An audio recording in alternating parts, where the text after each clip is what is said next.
Angelus dixit mulieribus, nolite ex pavescere, Iesum queritis Nazarenum crucifixus surrexit, non est hic, ecce locus ubi posuerunt eum.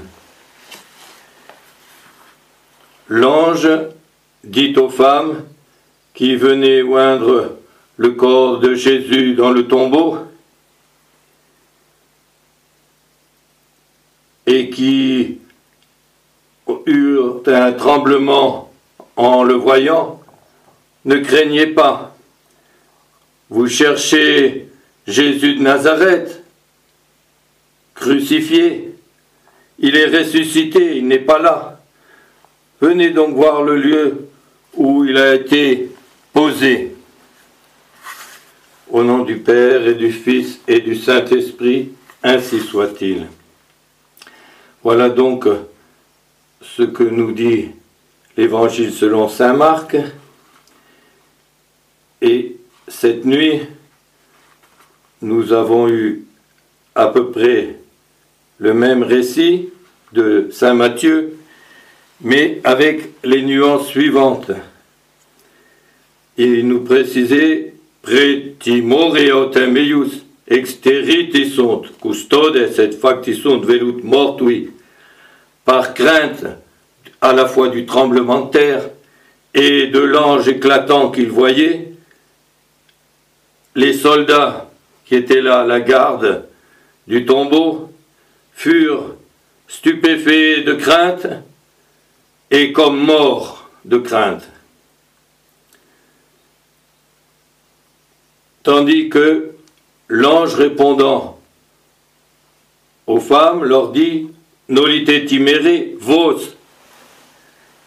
Il précise « Ne craignez pas, vous, les autres, les soldats qui me sont hostiles, qui sont les instruments de ceux qui ont tout fait pour me perdre et me mettre au tombeau, que cela craigne. Mais vous, qui m'aimez, même dans cet état de passion et de mort dans lequel vous m'avez vu, ne craignez pas, et même réjouissez-vous, car je suis ressuscité, et c'est ce que l'ange leur dit au nom de notre Seigneur. Il est bon de méditer sur les sentiments, les volontés qu'ont pu avoir les adversaires de notre Seigneur d'une part, et de ceux qui lui ont été fidèles, de ses disciples, de ses apôtres, des saintes femmes qui étaient à leur service, pour faire un parallèle instructif entre les deux. Et ce parallèle, on peut le commencer dès le début de la Passion. En effet, dès avant la Passion, les grands prêtres et tous ceux qui étaient derrière eux, qui les appuyaient,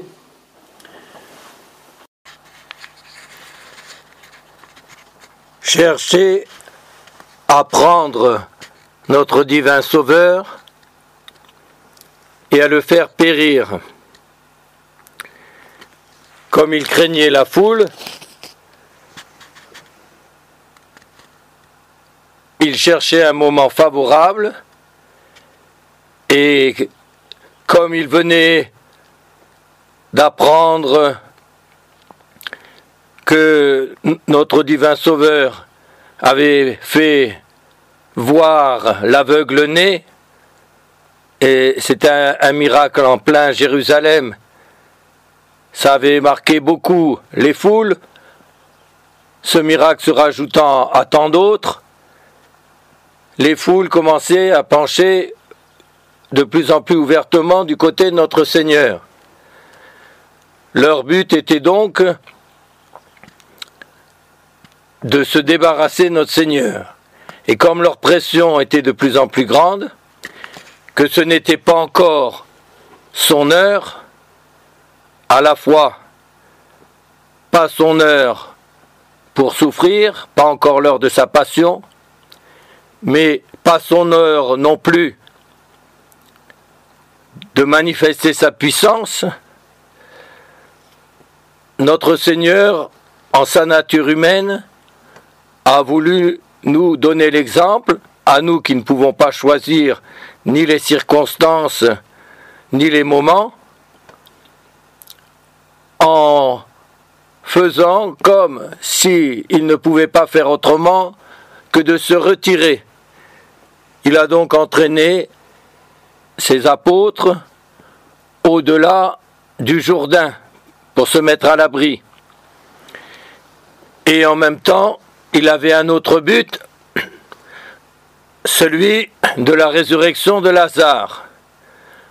En effet, à peine était-il arrivé de l'autre côté du Jourdain que des envoyés par les sœurs de Lazare, Marthe et Marie, lui faisaient savoir que Lazare avait une maladie mortelle. Et, comme le fait remarquer saint Augustin, elles ont simplement exprimé la chose. Elles n'ont pas demandé, comme certains, qu'ils viennent chez eux pour guérir la malade, comme on le voit pour la résurrection d'une jeune fille d'un puissant qui l'a fait venir chez lui. Il n'a pas demandé non plus que de là où il était, il commande pour qu'il soit guéri, comme l'a fait le centurion, mais elles ont fait une simple exposition. Et comme le fait encore remarquer saint Augustin, non amas et désiris. Vous ne pouvez pas aimer et abandonner. Donc on vous expose notre urgence. C'est une demande bien entendu indirecte, mais on vous laisse le soin soit d'y donner suite dans un sens ou dans un autre, ou même de ne pas exaucer, ce qui est une prière très parfaite, car il ne faut pas oublier qu'une prière, et dans la prière, on supplie Dieu, on ne lui donne pas des ordres. Et notre Seigneur attend, et il dit même à ses apôtres, « Je me réjouis pour vous que je ne sois pas là-bas. » Et il laisse volontairement passer 2 jours. Lazare est mort entre-temps. Le temps que notre Seigneur revienne, il y aura encore 2 autres jours de passé, puisque Sainte Marthe va lui dire « Oh Seigneur, vous nous demandez d'ouvrir le tombeau, mais ça fait déjà 4 jours, il sent déjà. » Et donc, notre Seigneur se rend sur place, il va au tombeau de Lazare, il commande à Marthe de faire enlever la pierre, et d'une voix forte, il dit « Lazare, viens dehors !» Et à ce moment-là, le mort, enveloppé dans les linceuls et autres, se dresse et se remue sans pouvoir vraiment bouger. Tout le monde est stupéfait et notre Seigneur leur dit « Aidez-le donc en lui enlevant les bandelettes. » Et après, tout le monde le voit, il mange et boit, il est vivant. Cela se passe à Béthanie, qui est à peine à 3 kilomètres de Jérusalem. Et c'est à peine une semaine avant la Pâque. Donc, le téléphone arabe, dit-on, marche bien, fonctionne bien, mais le téléphone juif aussi, ce qui fait que la nouvelle se répand très rapidement, et notre Seigneur prépare ainsi son accueil solennel. De Béthanie à Jérusalem, il y a deux façons d'aller. Une à flanc de coteau qui est directe, et une autre en montant derrière la maison de Lazare vers le sommet du mont des Oliviers, avec en contrebas Bethphagée, et c'est ce chemin-là que notre Seigneur choisit parce que ça va lui faire faire une descente et une arrivée beaucoup plus solennelle. Il demande à ses apôtres d'aller chercher une ânesse et son petit à Bethphagée. Ils vont le faire. Notre Seigneur s'assit dessus et c'est le triomphe des rameaux. Les gens prennent des palmes et agitent avec une joie indicible. Ça y est, c'est le Christ roi qui arrive, ça y est, ça va être le royaume d'Israël. Et vous pensez bien que les apôtres sont eux-mêmes très satisfaits et se disent, ça y est, enfin, le royaume dont il nous parle depuis si longtemps, ça y est, il va l'établir, il va devenir roi, et nous allons être ses premiers ministres et autres. Quelle joie et quel bonheur pour nous.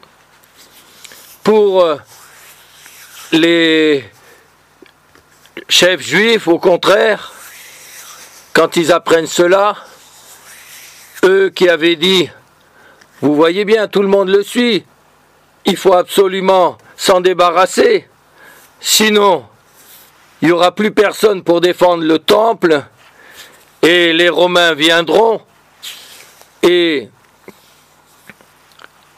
ils supprimeront et notre temple et notre nation, comme le fait encore remarquer saint Augustin, en cherchant à sauver leurs intérêts temporels et en les faisant passer avant leurs intérêts spirituels.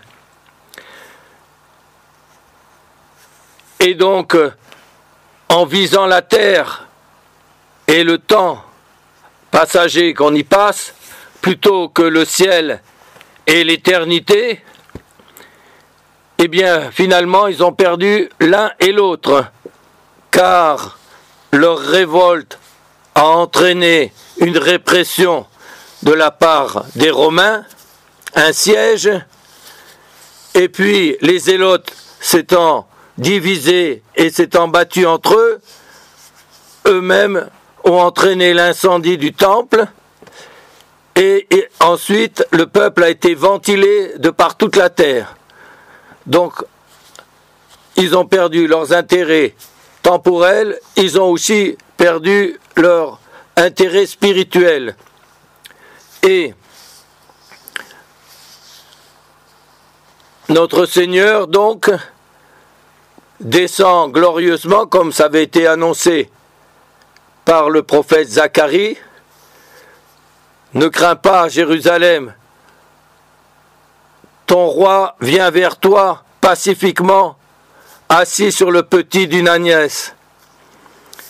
Et là, il rentre solennellement dans la ville sainte et il est fêté de tous les côtés. Or, cela se passe 5 jours avant la Pâque. Et dans la loi de Moïse, 5 jours avant la Pâque, les Hébreux devaient faire rentrer l'agneau qui allait être immolé dans leur maison, et les enfants lui faisaient la fête, l'entouraient et le choyaient, avant que 5 jours après il soit immolé.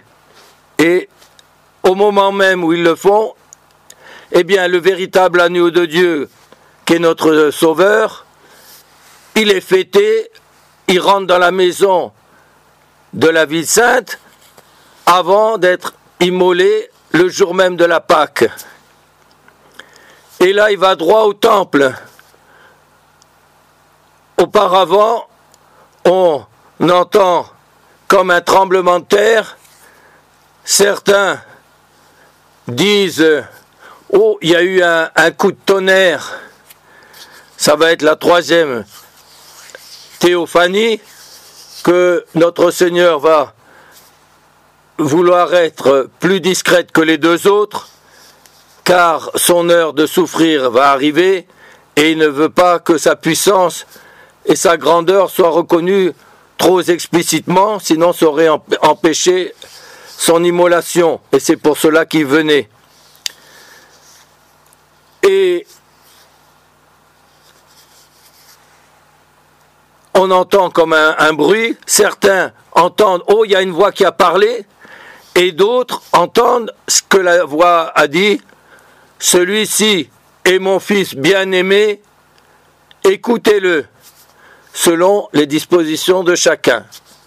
Et alors, notre Seigneur se rend directement au temple, et dans le temple même, notre Seigneur va faire des miracles. Et les enfants continuent ce qui s'est passé pendant toute la procession des rameaux, à crier « Hosanna au fils de David !» Et les pharisiens en sont scandalisés. Enfin, vous voyez pas qu'il vous honore comme le Messie et vous vous laissez faire.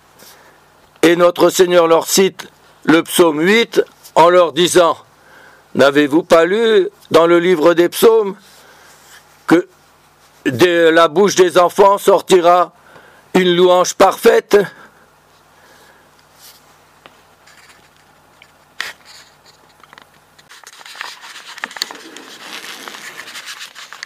Notre Seigneur fait donc des miracles, même à l'intérieur du temple. Et puis, il y a la troisième théophanie, plus discrète que les précédentes, car notre Seigneur ne veut pas que ça soit trop clair et évident, puisqu'il vient pour être immolé pour sa passion.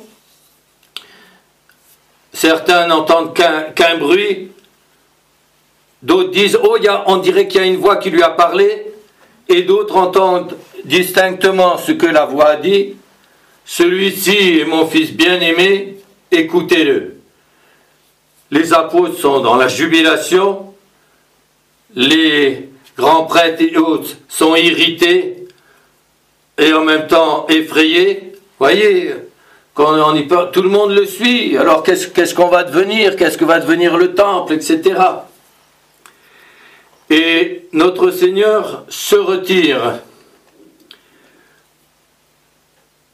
Et qu'est-ce qu'il fait pendant ces jours avant la Passion? Il fait toujours la même chose.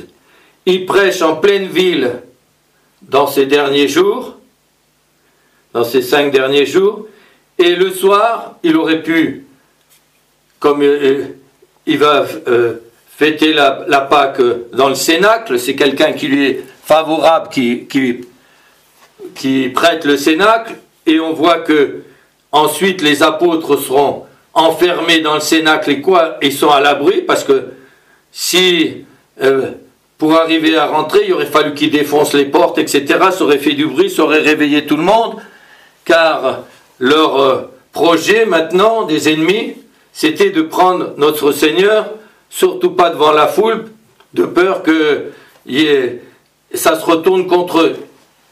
Et donc notre Seigneur fait toujours la même chose, il se retire en dehors de la ville, dans un jardin qui est à Gethsémani et qui appartient à la famille de David, et donc il est chez lui là, doublement, et il dorme, il passe la nuit avec ses apôtres dans une grotte où il n'y a pas de porte et autres. Et donc Judas sait très bien où il va aller le chercher. Et à ce moment-là, il trahit notre Seigneur, il amène les soldats, notre Seigneur a eu son agonie, Shepit, Pavere et Tédéré. Il a permis que ces passions humaines, en quelque sorte, prennent le dessus, car ce n'était pas possible sans qu'il le permette. Et il a commencé donc à ressentir du dégoût et de la crainte. Et forcément, là, les apôtres étaient, les trois surtout qu'il avait pris à côté de lui, Pierre, Jacques et Jean, qui avaient été témoins de sa transfiguration. Ah, là, ils sont dans un état, par tristesse et par fatigue, ils n'arrivent pas à prier avec notre Seigneur et ils s'endorment. Puis notre Seigneur est pris, il protège ses apôtres, car ce n'est pas leur heure à eux. Ils vont tous donner leur sang pour notre Seigneur, mais pas maintenant. Il les protège, car il faut d'abord qu'ils prêchent l'évangile dans le monde entier. Il les protège, il envoie les soldats par terre, pour bien montrer qu'il se laisse prendre parce qu'il le veut bien, et il laisse saisir son corps, et il subit sa passion. Et là, les ennemis se frottent les mains, ça y est, on a enfin réussi à le prendre. Maintenant, il faut se débrouiller pour pas que ça nous retombe dessus. Et donc, ils vont dire à Pilate, oui, mais nous, on n'a pas le droit de tuer quelqu'un. Donc, il faut que ça soit vous qui le fassiez. Vous pensez, s'ils allaient se gêner pour tuer quand ils voulaient, la preuve, c'est qu'ils ont lapidé Saint-Étienne. La preuve, c'est qu'ils ont jeté du haut du pinacle du temple l'apôtre Saint-Jacques le mineur, qui était le plus âgé des apôtres et qui a été le premier évêque de Jérusalem. Mais pour notre Seigneur, il ne voulait pas que ça soit entre leurs mains. Puis notre Seigneur, c'était prévu que ça se passe sur le bois, comme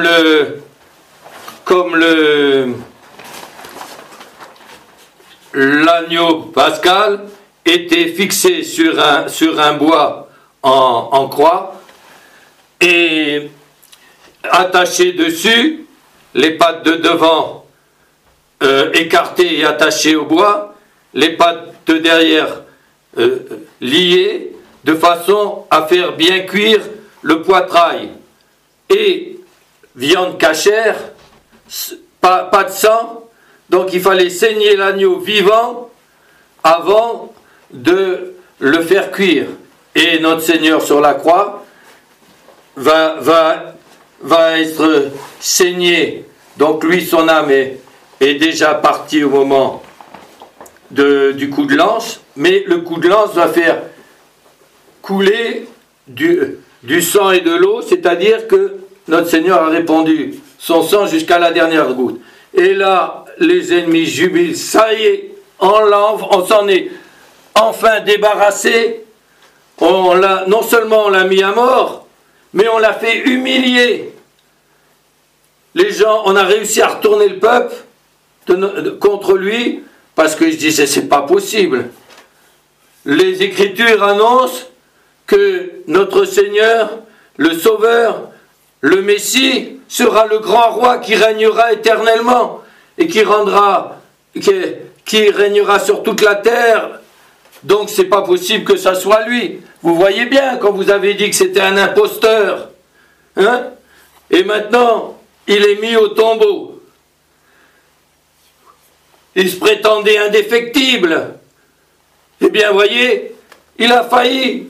Il est mort, on s'en est débarrassé. Puis voyez comme il s'est laissé immoler. Jamais Dieu n'aurait permis que son oint, que son Messie soit traité d'une telle façon, soit humilié d'une telle façon. Et les apôtres, dans ce moment-là, ils ne savent plus quoi penser. Comment? On l'a vu guérir l'aveugle-né. On l'a vu faire des miracles. Il nous a même donné à nous d'aller évangéliser les bourgades de Judée et de Galilée. Et il nous a donné même le pouvoir de faire des miracles. Puis il est comme ça maintenant. Mais enfin, est-ce qu'il était vraiment le Fils de Dieu? Est-ce qu'il était vraiment le Messie?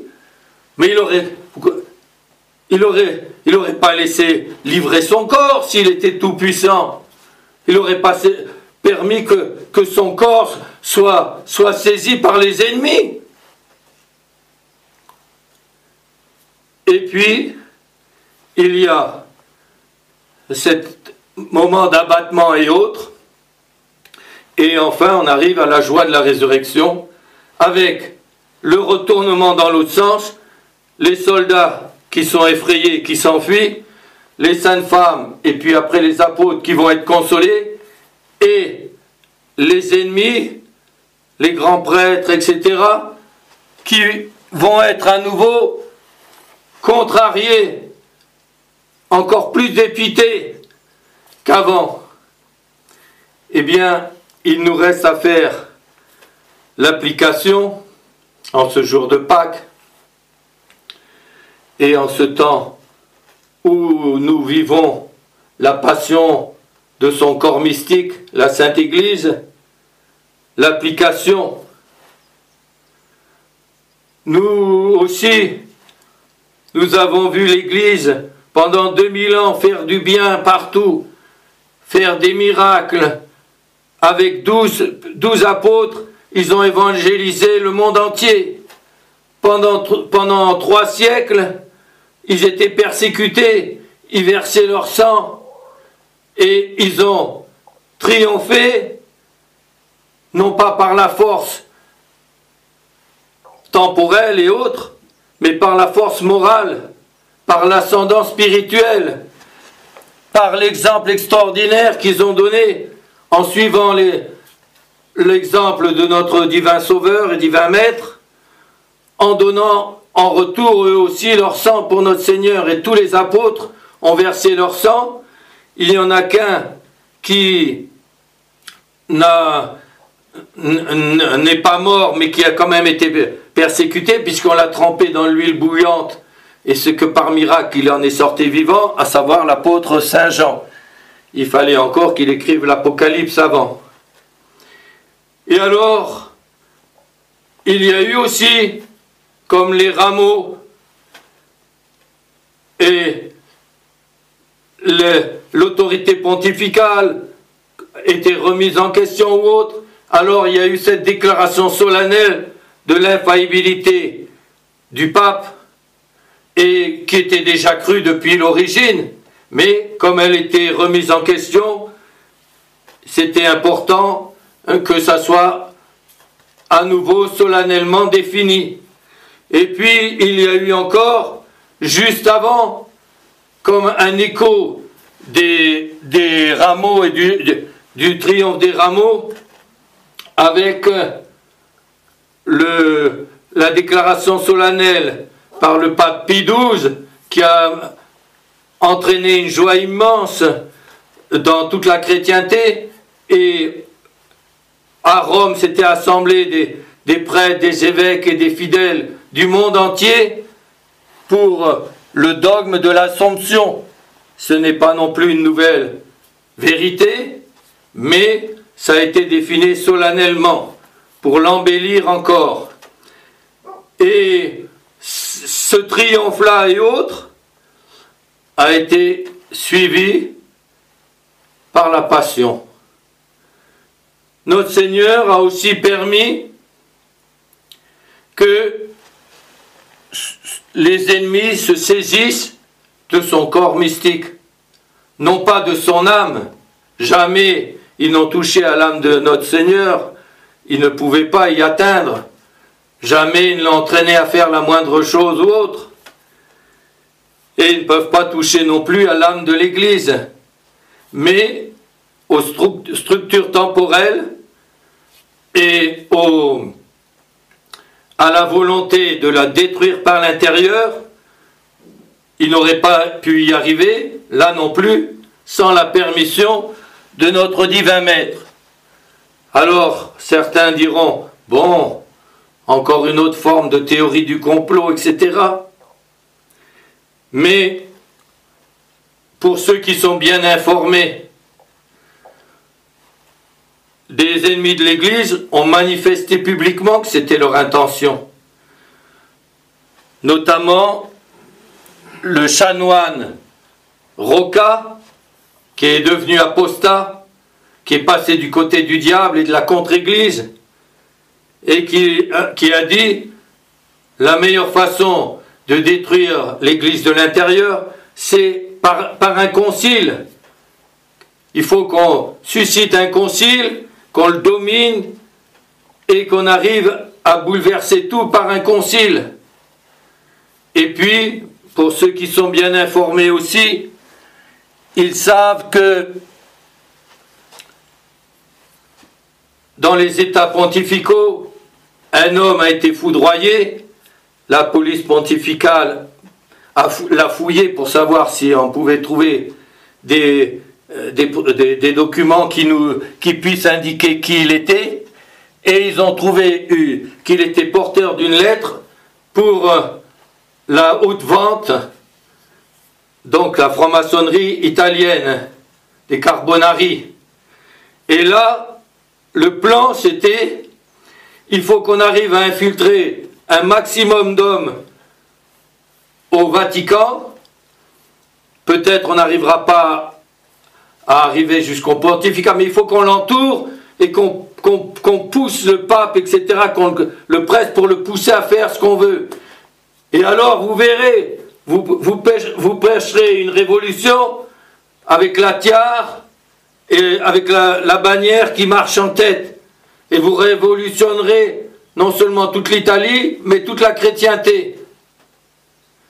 Et on sait que plusieurs fois, ils ont fait pression sur Pie XI, ils ont fait pression sur Pie XII pour qu'il y ait la réunion d'un concile.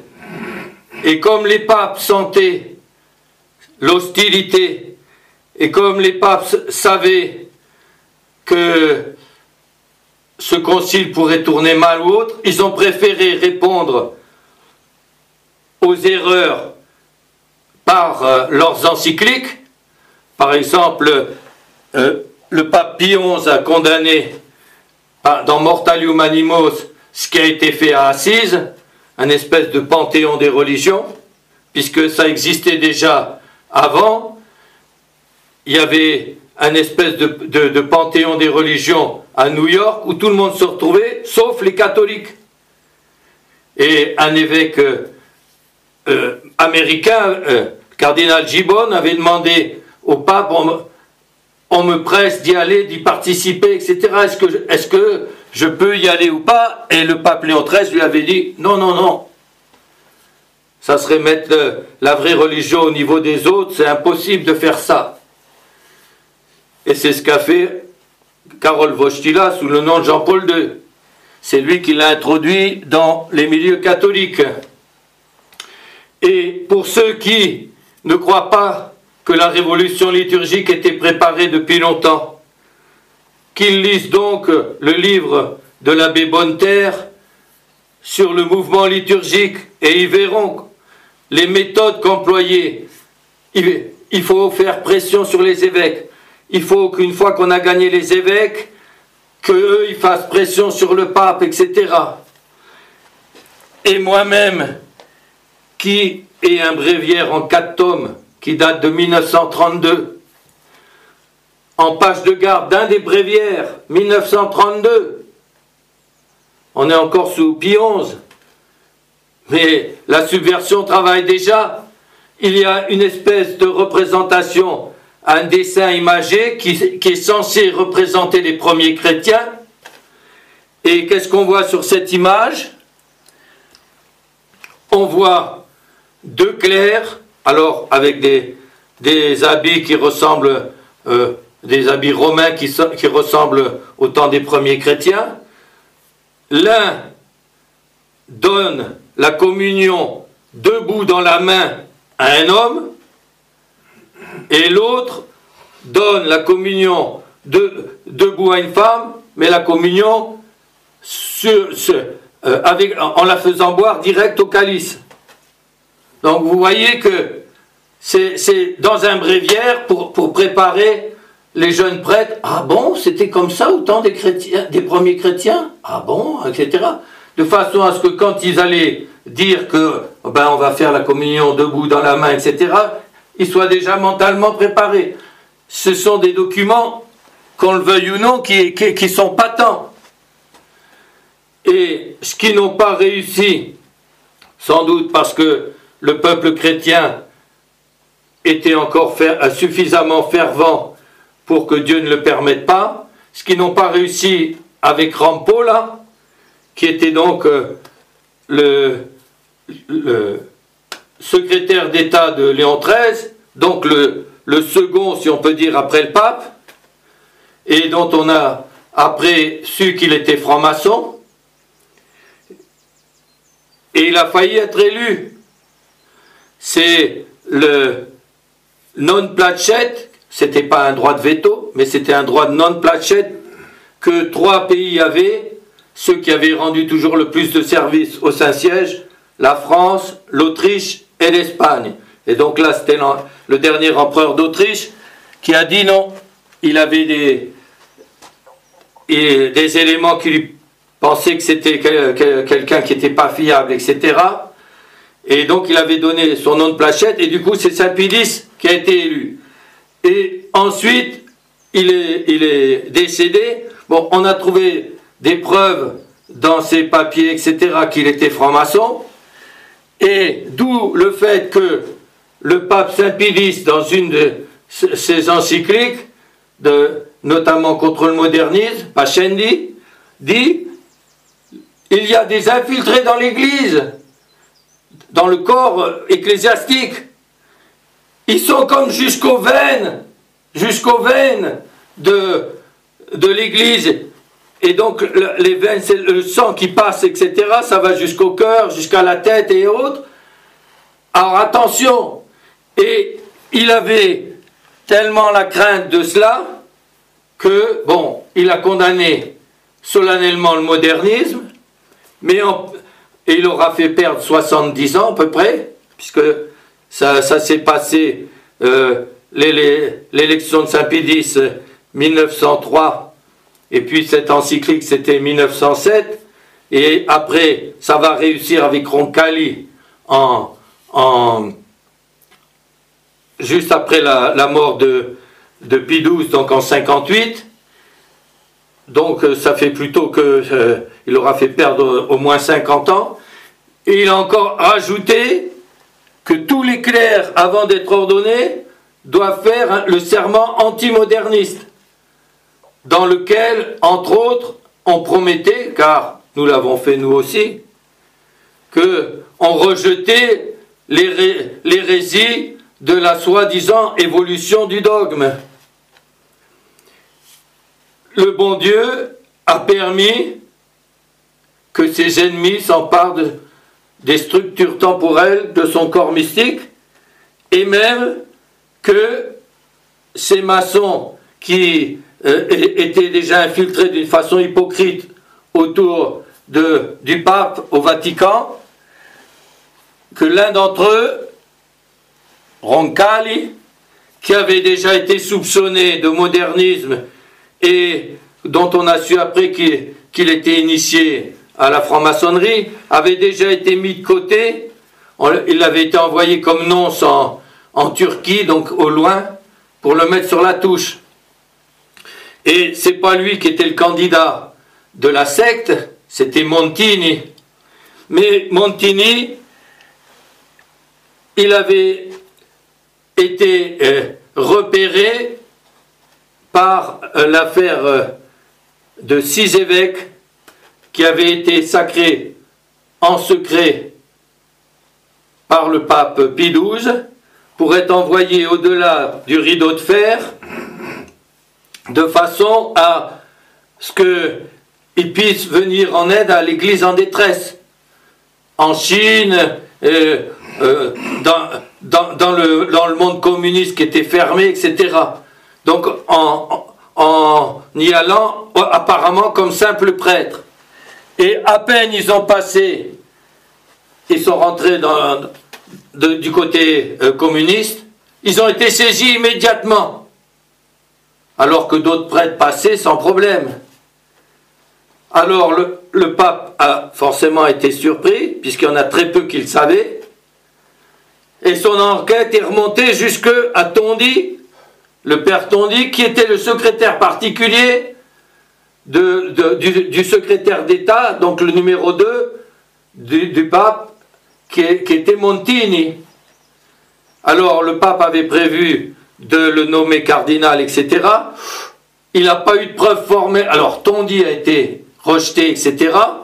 Et après il a jeté le masque, il est allé carrément à Moscou, et puis il s'est entre guillemets marié, et entre parenthèses, sous Paul VI, il reviendra avec sa concubine carrément à Rome, sans problème. Et donc il a été, comme le pape avait pas de preuve, bon, il lui a donné comme une promotion en l'écartant, en le nommant archevêque de Milan. Mais il ne l'a pas nommé cardinal. Bon, c'est pas absolument indispensable que les cardinaux élisent un autre cardinal, même si c'est la coutume depuis des siècles. Mais dans les premiers temps, il y a eu des diacres et des simples prêtres qui ont été choisis comme pape, et notamment par exemple le pape Saint Grégoire le Grand. Mais depuis des siècles, c'était la coutume. Il y a eu toute une campagne de presse en Italie, etc., pour influencer les évêques et les cardinaux autant qu'ils pouvaient, pour faire l'éloge de Montini, mais comme il n'était pas cardinal, ils ont préféré choisir quelqu'un qui était âgé et pour faire transition, et ça a été Roncalli qui a choisi le nom d'un antipape, Jean 23, comme ça fait 2 antipapes du nom de Jean 23. Et il s'est empressé tout de suite de nommer Montini cardinal et de le faire revenir à Rome. Il a fait semblant d'avoir une inspiration pour réunir un concile, et il a commencé à convoquer ce qui a été la révolution dite de Vatican II. Il est décédé, Montini a pris sa place, et la première chose que cet antipape, ce faux pape, sous le nom de Paul VI, a fait, avant même le Novus Ordo ou autre, la première chose, il savait, par l'encyclique du pape Léon XIII, Apostolice Curae, qui démontrait l'invalidité des ordinations épiscopales anglicanes, pourquoi ça avait été invalide, etc., en changeant le rite et en y glissant des contre-intentions. La première chose qu'il a faite, c'est changer vite le rite du sacre. Entre parenthèses, le pape Pie XII n'a rien changé, mais par contre il avait défini ce qui était essentiel dans le sacre, et notamment la forme, puisque dans les sacrements il y a la matière et la forme est capitale, essentielle pour la validité du sacrement. C'était la préface. Or, de la préface qui date de temps immémoriaux, qui a toujours été employée par l'Église romaine, il reste rien du tout. Rien du tout. Ils ont été prendre un rite de simple intronisation d'un patriarche pour dire qu'il prenait quelque chose d'ancien pour rassurer les gens, et il a fait ce nouveau rite invalide pour détruire le sacerdoce à travers la destruction des évêques sans y paraître. Et depuis, eh bien, on a la Révolution. Et alors, qu'est-ce que nous disent les gens? Mais enfin, c'est pas possible ce que vous racontez. L'Église a la promesse de l'indéfectibilité. Jamais elle ne pourra, les portes de l'enfer ne prévaudront pas, etc. Elle doit rester telle qu'elle était au début jusqu'à la période de la fin du monde. Et et donc avoir une hiérarchie, etc., avec un pape à sa tête. Donc c'est pas possible ce que vous dites. Puis Dieu aurait jamais permis que son corps mystique, que ce soit des ennemis qui s'en soient emparés. Et notre Seigneur, il n'était pas indéfectible. Et notre Seigneur, il n'a pas livré son corps. Et notre Seigneur, il n'est pas allé jusqu'à la mort. Et notre Seigneur, il n'a pas été mis au tombeau. Alors il n'était pas indéfectible. Les portes de l'enfer ont prévalu contre lui à ce moment-là. S'il n'avait pas eu la toute-puissance de se ressusciter, extérieurement, ça donnait l'impression. Mais s'il n'avait pas la puissance de ressusciter son corps, en faisant revenir son âme et en le faisant sortir du tombeau, on aurait pu dire, ben oui, là il a défailli, et les portes de l'enfer ont prévalu contre... Mais au contraire, au moment où il croyait l'avoir abattu, c'est par cette passion qu'il a sauvé le monde. Et il y a une très belle comparaison qui est prise par saint Ambroise. Il dit, notre Seigneur a fait comme les lutteurs grecs qui se soignent d'huile partout dans le corps pour pas qu'on arrive à les saisir et autres. Parce que quelqu'un qui arrive à saisir le corps ou quoi, dans la lutte, il arrive à le mettre par terre, puis il se met dessus, puis ça y est. Alors, notre Seigneur a fait comme un lutteur qui, au bon moment, se laisse saisir par l'autre, se laisse tomber en arrière pour entraîner l'autre lutteur dans sa chute, et puis qu'au dernier moment, donne un grand coup de rein, et hop, ça y est, c'est lui qui se trouve sur l'autre, et qui l'a terrassé. Et le coup de rein que notre Seigneur a donné, c'est sa résurrection. Notre Seigneur a annoncé qu'il y aurait une période terrible, qu'il y aurait l'abomination dans le lieu saint, et on en a expliqué ailleurs les divers sens avec les pères de l'Église, on les a presque tous réalisés sous les yeux. Il a aussi annoncé qu'il enverrait 2 prophètes, Enoch et Élie, pour remettre tout. Oui, je vous le dis, dit notre Seigneur, Élie viendra et rétablira tout. De quelle façon il rétablira et qu'est-ce qu'il faut entendre par ce tout? L'avenir nous le dira. Mais pour que notre Seigneur soit obligé d'envoyer, ou qu'il ait prévu d'avance d'envoyer des prophètes, c'est-à-dire des hommes qui parlent en son nom avec autorité, c'est qu'il y a un problème. Car pourquoi il n'y a plus de prophètes dans le Nouveau Testament? Mais parce que c'est le pape et les évêques qui ont ce rôle de parler au nom de Dieu avec autorité et appuyer sur le pape avec infaillibilité. En dehors du pape, il n'y a pas d'infaillibilité garantie. Le pape Léon XIII dit même, si c'était possible qu'il n'y ait plus de pape, c'est le fondement ou autre, tout l'édifice s'écroulerait. Bon. Mais ce qui paraît perdu, ce qui paraît écroulé, etc., sur le plan humain, n'enlève pas à la toute-puissance divine de le rétablir. Donc voilà les preuves que nous avons, nous aussi, à notre époque, comme les apôtres ont eu à voir notre Seigneur en croix, puis à se dire, mais enfin, c'était vraiment le Messie. Mais enfin, ces humiliations, Dieu aurait permis que le Messie glorieux, tout ça, qui doit régner éternellement, soit traité comme ça. Lui, s'il était tout puissant, il aurait laissé saisir son corps comme ça. Mais enfin, ça va pas, c'est pas possible. Mais ça y est, il est mort, il est au tombeau, c'est terminé. Les ennemis sont contents et autres, les autres se disent, alors ils savent plus quoi penser, etc. C'est pour ça que notre Seigneur fait que ça dure pas longtemps.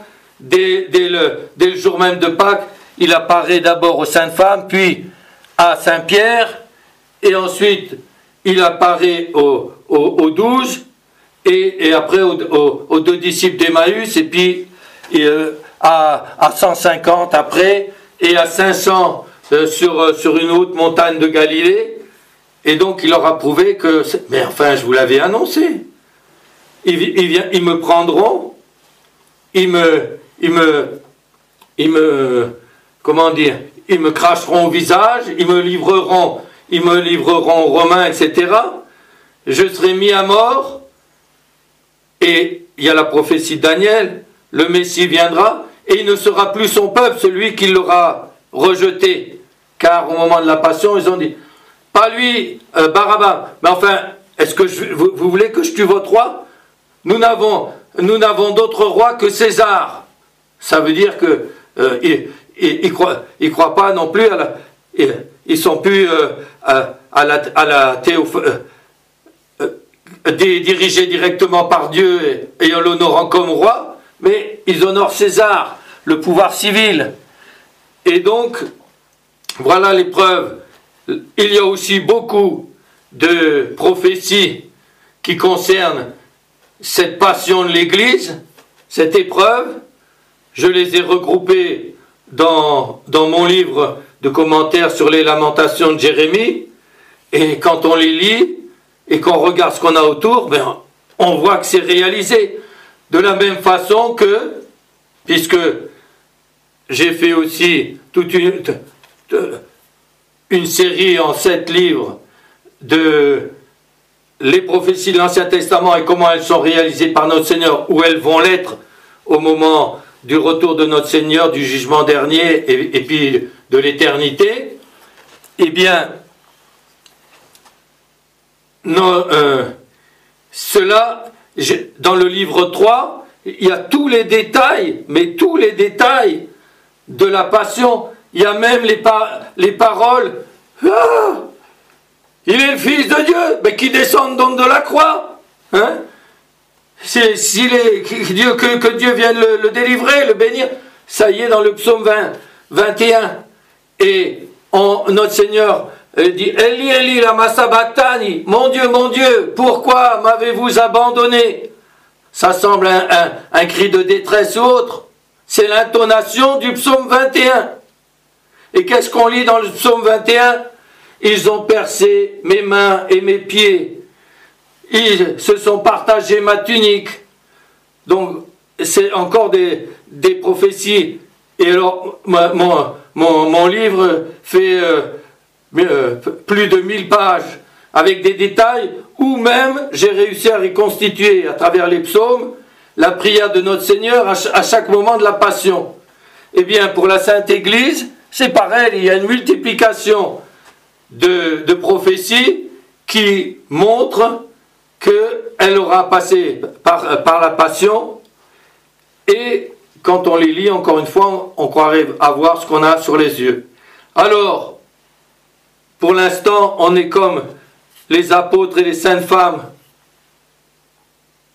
à avoir vu notre mère, la Sainte Église, comme crucifiée, comme prise par les ennemis, comme maltraitée au moins en son corps hiérarchique et en quelque sorte comme mise au tombeau. Alors il faut que nous fassions comme les saintes femmes, avec confiance, on continue à aimer notre Seigneur, on vient lui apporter les aromates de nos bonnes œuvres, car nous sommes la bonne odeur de Jésus-Christ, dit saint Paul, et c'est par les bonnes œuvres, eh bien, que on honore notre Seigneur, et que pour l'instant c'est les ennemis qui se réjouissent, ils croient en avoir fini, etc. Ils sont à l'intérieur, ils cassent tout de l'intérieur, quand on voit bien qu'au fur et à mesure, ils cassent de plus en plus et de plus en plus. Et un jour viendra où, quand notre Seigneur aura décidé que c'est terminé, le paroxysme arrivera avec l'antéchrist personnel, et ensuite il sera jeté à bas. Et il y a aussi un autre mystère, c'est que l'Écriture nous dit, saint Paul déjà aussi au chapitre aux Romains, c'est le chapitre, je ne sais plus si c'est le 13 ou le 20, ça ne revient pas dans ma mémoire maintenant, il dit qu'il y a comme un mystère, la chute d'Israël permettra plus facilement la conversion des nations. Mais viendra un temps où c'est les nations qui vont tomber, c'est-à-dire qui vont s'écarter de notre Seigneur. Et dites-moi, si dans les anciennes nations chrétiennes qui étaient nombreuses, si en reste une seule qui reste publiquement fidèle à notre Seigneur et à la religion catholique, en disant c'est la religion de l'État.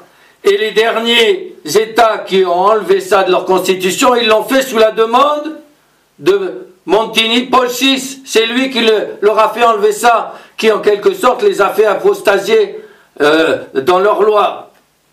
Donc c'est incroyable ce qui se passe.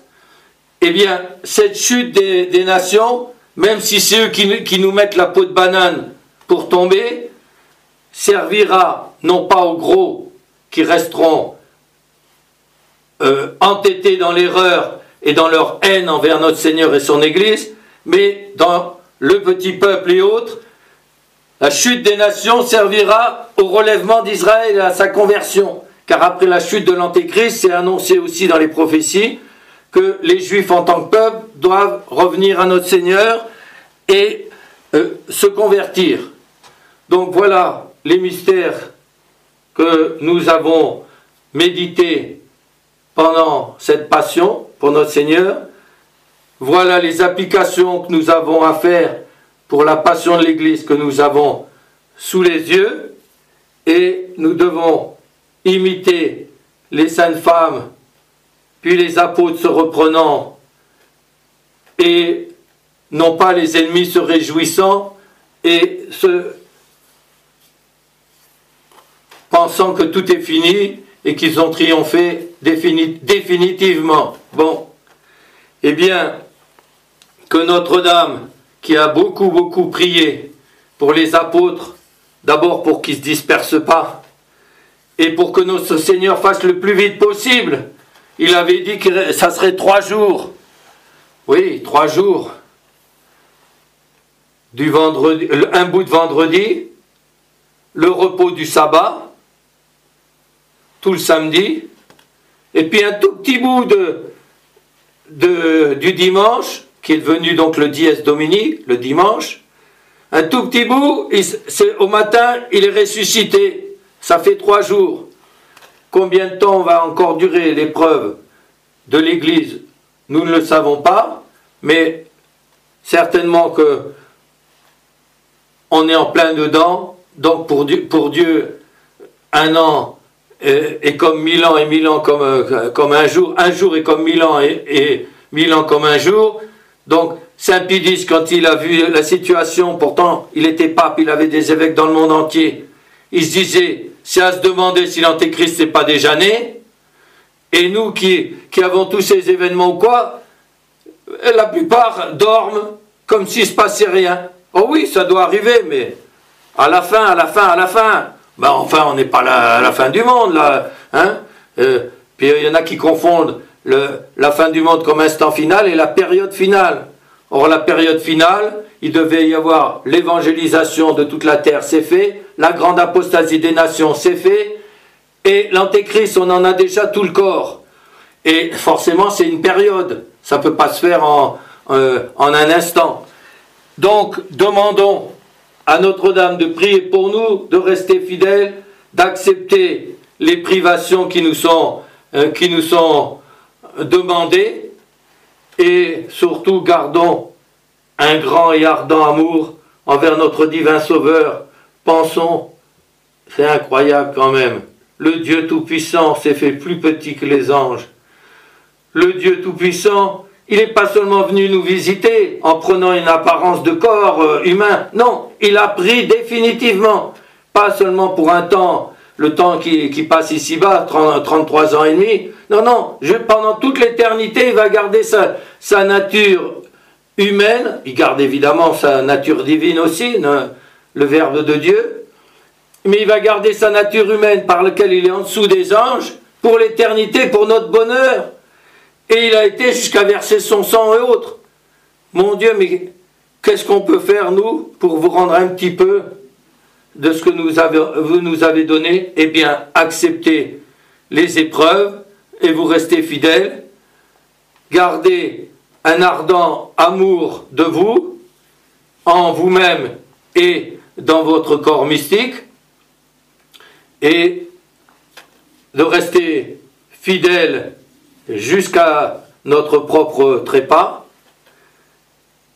afin que, avec les anges, nous puissions chanter vos louanges dans l'éternité bienheureuse.